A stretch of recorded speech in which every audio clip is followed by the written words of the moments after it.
안녕하세요. 문화로 보는 경제 5번째 시작을 하겠습니다. 오늘도 이문원 평론가님 모셨습니다. 안녕하세요. 안녕하세요. 네. 지난 시간에 드라마 이야기를 했고요. 이번 시간에는 K-팝에 대해서 이야기를 해보도록 하겠습니다. 보니까 지난번에 제가 칼럼 읽었다고 말씀을 드렸는데 그 칼럼에서 한류의 성공에는 3개의 전환점이 있다. 라고 이제 나름대로 이게 연대기를 작성을 하셨어요. 거기에 대해서 좀 설명을 해주시면 좋을 것 같습니다. 이제 주로는 일본 한류에 대한 문제입니다. 네, 일단은 이 얘기를 하기 전에 일본 한류가 왜 중요한지를 얘기하면은 지금도 K-팝에서 대부분 수익은 일본에서 나옵니다. 아, 중국이 아닌가요? 중국이 아닌 이유가 중국이 여러 가지가 있는데 먼저는 음원이나 음반의 불법 시장이 너무 큽니다. 아, 네. 그래가지고 실제 수익이 안 나오고 그러면은 공연이 있는데 공연은 그 사람들이 또 이상한 계약을 합니다. 미니멈 개런티 계약이라고 너희는 이것만 받고 공연해라고 하고 공연장에 사람이 많이 들면 그거를 분대로 이렇게 막 나눠 갖는 게 아닙니다.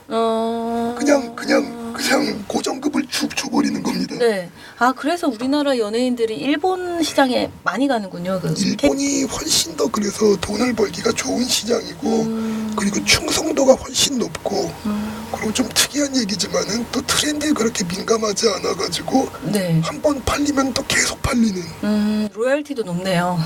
뭐 얼마 전에 해체한 그 아이돌 그룹 스마프는 뭐 20몇 년 동안 했는데 스마프는 일본 그룹인가요? 예, 제가 잘 몰라요. 아이돌 그룹인데 20년 동안 했어요? 20몇 년을 했어. 20년 동안 20몇 년을 했어요.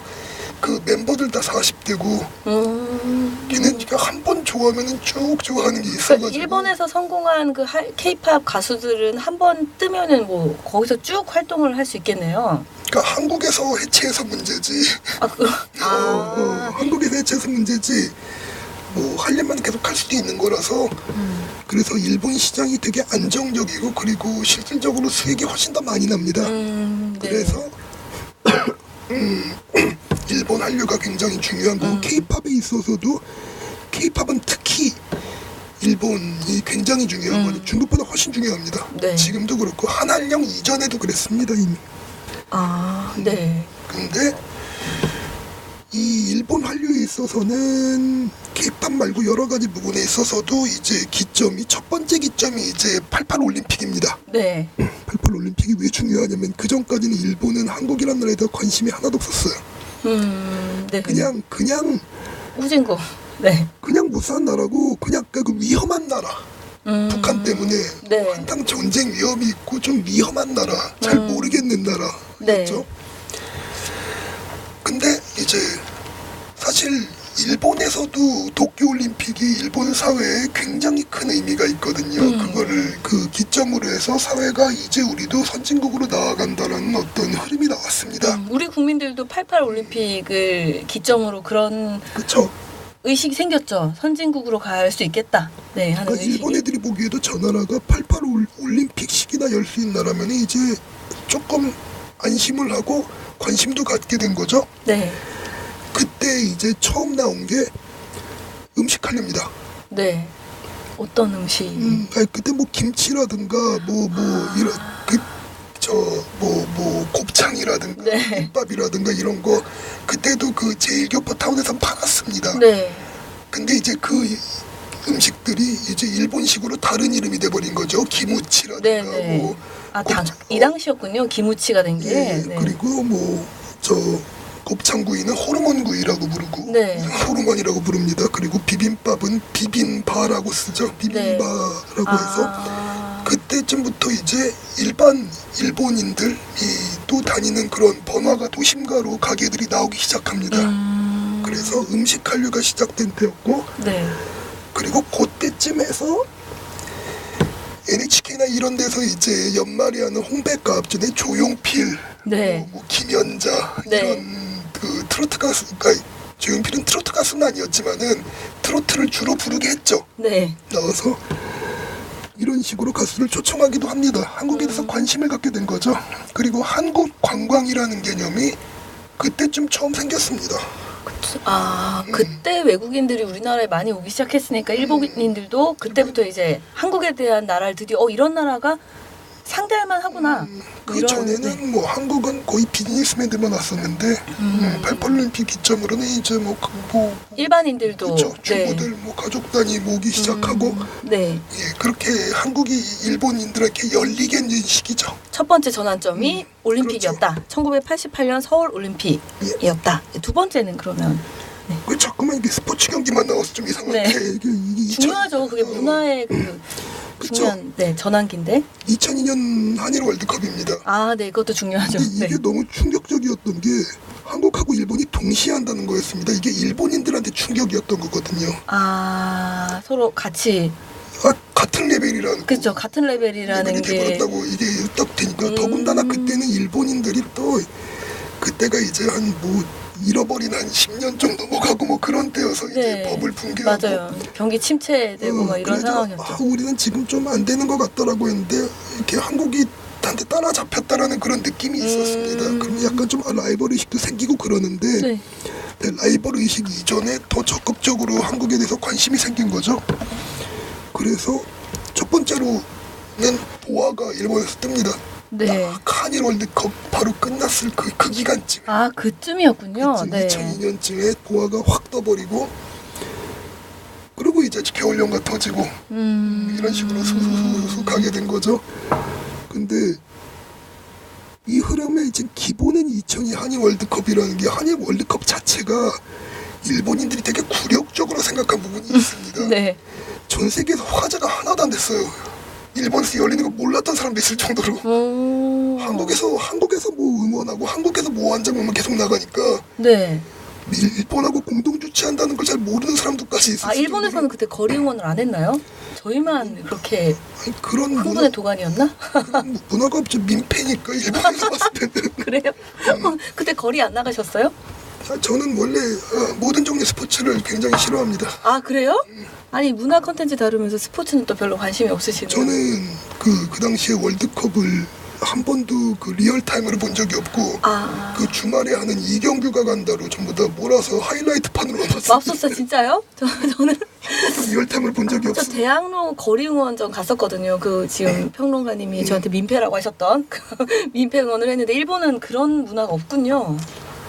그러니까 뭐 어디 그 남한테 좀 눈에 안 띄는 곳에 가가지고서 요만한 그 TV 수상기 네. 이런 거 놓고서 애들끼리 이렇게 볼 수 있는데 뭐 그 정도? 그게 해외에서는 그러다 보니까 한국의 그 응원하는 문화가 밖으로 이제 전파를 많이 탄 거네요. 그러니까 저 사람들 좀 약간 좀 그때부터 일본 애들이 이제 한국 애들을 아지아노 라틴계라고 부르기 시작한 아시아의 라틴계 그런 느낌이다. 사람들이 네. 좀 네. 그런 식으로 그렇죠. 부르기 열정적이죠. 네. 라틴 계열 사람들처럼. 네. 그래서 그 한국 사람들의 기질에 대해서 굉장히 홍보가 잘 됐죠. 자기네들이랑 정반대니까. 원래 그러면 끌리거든요. 그쵸. 매력적이라고 생각이 들 것 같아요. 제가 너무 거의 국경이 붙어있는 나라잖아요. 네. 붙어있는 나라인데 그 저렇게까지 우리하고 정반대인 그런 거니까 좀 흥미가 생기고 호기심이 생기고 그렇죠. 네. 그러니까 이게 대중문화 콘텐츠로 넘어가는 거죠. 네. 세 번째 전환점은? 네. 이게 이제 2010년대인데 그때는 포인트가 K-팝인가요? 아니면 뭐 네. 스포츠 경기는 없었던 것 같은데. 이전까지는 이제 한국의 콘텐츠를 어떻게 소개한다고 했을 때도 한마디로 말해서 일본의 그 수입업자, 배급업자를 통과해서 가는 거 아니겠습니까? 네.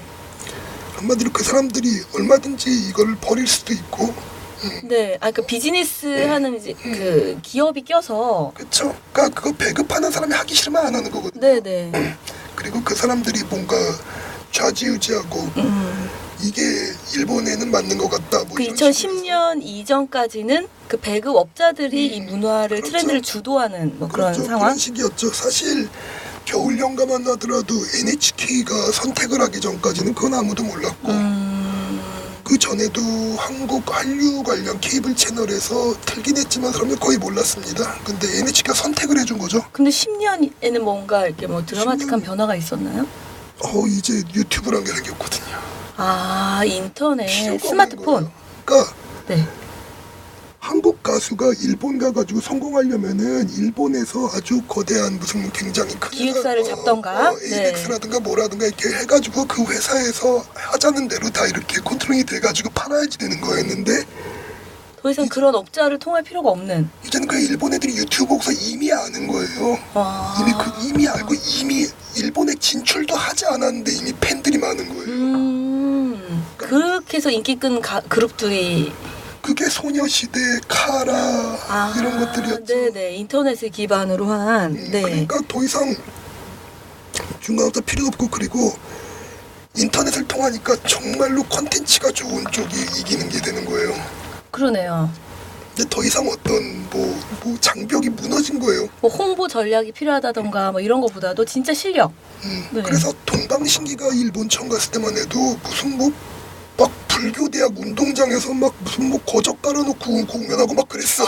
아, 네. 되게 밑바닥부터 올라온 애들이에요. 밑바닥부터 그러네요. 해가지고 성공한 케이스인데 초창기 멤버들이라서. 네. 소녀시대는 이미 다 알고 있어요, 일본에서. 그래서 처음에 일본 데뷔할 때 뭐 아리아케라고 되게 큰 공연장인데 네. 거기 다 데뷔를 일본에 막 도착했는데 하자마자 그냥 우리나라 하자마자 그 지금 잠실 운동장에서 한 것 같은 그런 개념인 거네요. 그런 애들이 다 몰려들어가지고서 이제 된 거죠. 이미 다음 단계가 된 거죠. 이제는 그냥 한국이란 나라의 콘텐츠는 뭐 더 이상 이제 뭐 무슨 계기가 필요한 것도 아니고 무슨 뭐 올림픽이니 뭐니 이런 계기가 필요한 것도 네. 아니고 그냥 인터넷을 통해서 얼마든지 이미 사람들이 다 쉽게 접하고 쉽게 팬이 되고 장벽이 무너진 거죠. 네. 예, 그때부터가 이제 진정한 의미에서 되게 지금까지 그 K-팝. 네. 자유로운 한류가 된 거죠. 그럼 이제 지금 이제 소녀시대 카라 이야기 하셨는데 이 지금 K-팝 노래 뭐 칼군무 이런 것들이 지금 엄청난 인기인데 이 K-팝이 어떻게 세계 시장의 그 소비자들을 사로잡게 됐는지 네 이게 또 궁금합니다. 네. 근데 한국이 확실히 오리지널하진 않습니다. 네. 어떤 발상들이 오리지널하지 않은데 여러 가지 해외의 다양한 문화 상품의 요소들을 잘 패키징을 해가지고서 믹싱을 잘하는 믹스를 잘하는 잘 거죠. 섞어가지고 거기에 또 나름의 조금 재밌는 걸 집어넣어가지고 파는 이걸 굉장히 잘합니다. 이게 문화 흐름에서 봤을 때도 중국에서 한국으로 넘어와서 이제 일본까지 가는 어떤 중간재적 역할이 있다 보니까 그런 것들이 좀 능하게 된 게 아닐까라는 게 있는데 네, 뭐 역사적으로 네. 네. 보면은 늘 그래왔으니까 가운데 껴가지고 네. 지금도 한국 그 음악들 보세요. 뭐 작곡가는 뭐 유럽에서도 오고 뭐 어디서도 오고 뭐 다 옵니다. 뭐 북유럽에서도 작곡하고 뭐 안무 가르치는 거는 뭐 흑인도 있어요. 뭐도 있고 뭐 해가지고 가르치고 조합을 잘하는 패키징을 거는 해가지고서 만드는 여기는 그러니까 공장이에요. 콘텐츠 공장입니다. 네. 콘텐츠 공장으로서 굉장히 최상의 거죠. 네. 아이돌이란 것만 봐도 원래는 일본 개념이잖아요. 네. 지금의 개념은. 근데 일본 아이돌하고 이미 달라졌잖아요. 그러네요. 일본 아이돌 개념을 갖고 와서 서구 음악하고 섞어가지고 뭘 또 섞고 막 뒤섞어가지고 만들어낸 겁니다. 칼군무는 또 어떻게 해서 착안을 했을까요? 칼군무는 사실 그거는 서구적인 것도 아닙니다. 네. 서구적인 것도 아니고 그냥 모르겠어요. 그거 무슨 네. 뭘 보고서 그런 발상을 한 건지 몰라도 이때 일본에서는 그렇게까지 칼군무 안 하거든요. 그러니까요. 근데 그거에 지금 사람들이 다 거의 열광을 하잖아요. 근데 칼군무 보느라고 저는 사실 노래 가사가 잘 안 들려요. 저만 그런가요? 원래 좀 댄스 음악이 좀 가사를 듣기가 좀 힘들어요. 그렇죠. 왜 방탄소년단 노래 제가 들어봤는데 전 가사 거기 자막이 안 나오면 못 알아듣겠더라고요. 뭐 중간에 막 영어도 섞이고 하니까 네네. 알기도 힘들고. 제가 나이가 먹은 건가 귀가 이상한 건가 이렇게 고민했는데 잘 들리시나요? 이거 들린다 그러면 거짓말이죠. 이거 10대 애들도 안 들려요. 아 그래요? 10대 애들도 안 애들도 들려요. 막 하는 다 외워서 부르나 보네요. 외워서 부르는 거죠. 네, 난 K-팝 성공 비결 이야기를 나눴고요. 지금 중국, 일본이 계속 지금 대화에 많이 등장을 하는데 사실 중국이랑 일본은 거의 국경을 마주하고 있으면서 싸우기도 많이 하고 뭐 일본은 뭐 우리나라 침략을 하기도 했다. 뭐 그래서 악감정도 사실 많은데 이 나라들이랑 문화 교류가 더 잘 되는 게 굉장히 신기해요. 지금 우리가 지금 남미에 가거나 미국에 가거나 이런 거보다는 일본, 중국 시장, 중화권 시장 이게 거의 대부분이잖아요. 이 이렇게 민족주의적인 개념으로 보면은 굉장히 극복하기 어려운 국가들인 것 같은데 이 나라들이랑 거래를 한다는 게 좀 신기한 것 같아요. 이게 일본 학자죠. 와다 하루키. 네. 이게 좌익 학자인데 네. 이게 한국 문화가 아시아로 퍼져나가기 되게 좋은 위치라는 얘기를 한류가 퍼져나가기 한 몇 년 전에 했습니다. 이미. 지정학적인 위치가 있다는 거예요? 아니 되게 특이한 건데 첫 번째로 네. 한국은 다른 나라를 침략한 적이 없어서 네. 미움을 딱히 산 적이 없다는 거예요. 민족적으로. 네. 그러네. 일본이랑 또 좀 다르죠. 중국도 그렇고. 그러니까 우리는 그 사람들한테 계속 불만이 많지만 그 사람들 입장에서 우리한테 가진 불만에 대해서 약간 죄의식도 늘 가지고 있어. 왜냐면 침략을 했으니까. 네. 실제로 막 이렇게 막 조공도 민족성이. 네. 그러니까 우리는 그렇게 해본 적이 없기 때문에 어느 나라하고도 원수를 안 져서 일단 뻗어나기 쉽고 또 네. 하나가 어쨌든 이 나라는 짧은 시간 내에 뭐 민주화라든가 뭐라든가 경제 성장이라든가 여러 가지를 이거를, 네. 이뤘기 때문에 사람들이 이거를 존중하는 마음이 있다는 거예요. 저 나라에 대해서. 뭐 지금도 보니까 저기 동남아 국가들이나 뭐 남미 이런 데서 새마을 정신 배우려고 지금도 공무원들이 와서 막 연수받고 가더라고요. 그런 거에 대한 환상이 있나 봐요. 그러니까 단순히 부자 나라라기보다 짧은 시간에 끌어올리고 뭐 여러 가지 그러니까 엄청난 에너지를. 돈뿐만이 아니라 뭔가 삶의 조건을 그러니까 그것도 원래 뭐 경제가 성장하면 원래 민주화도 오는 거고 뭐 그런 네, 거긴 그렇죠. 하지만 네, 문화도 따라오고 뭐 네, 정치도 따라오긴 한데 일단은 그런 걸 이뤄냈다는 거. 그래서 좀 존중을 해준다는 게 있고 두 번째, 그리고 네.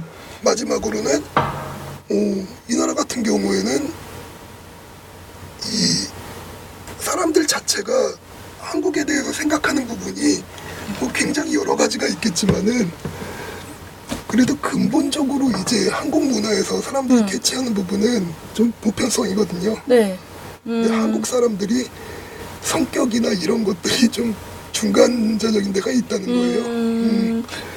중간자적인 데가 있고 그리고 제일 중요한 거는 사실은 이게 근간이 되는 건데 한민족 네트워크입니다.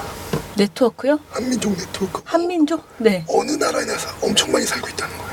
아, 교민들. 근데 일본도 그렇고 중국도 그렇고 교민들 많잖아요. 그러니까 그 사람들이 한류를 퍼뜨려주는 아. 전진 기지가 돼준다는 거죠. 아, 우리 교민들이. 그래서 그렇게 보통은 세 가지 그렇게 한민족 네트워크와 그리고 어떤 존중을 받는 네. 그런 느낌과 미움받지 않았다. 미움받은 역사적으로 미움받지 않았다.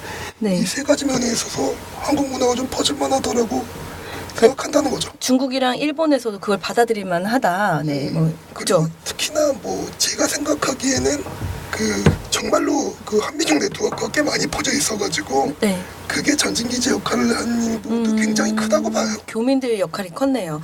그럼 지금 이제 정리를 하자면 이제 K-팝이 박진영 대표를 제가 첫 번째 지지난 시간에 제가 이야기를 했는데 한류에서 한류라는 이름을 떼야지 우리 K-팝이 성공한다. 뭐 이런 이야기 했는데 K-팝이 실제로 그 한류 민족주의적인 성향을 뺐기 때문에 성공했다고 보시나요?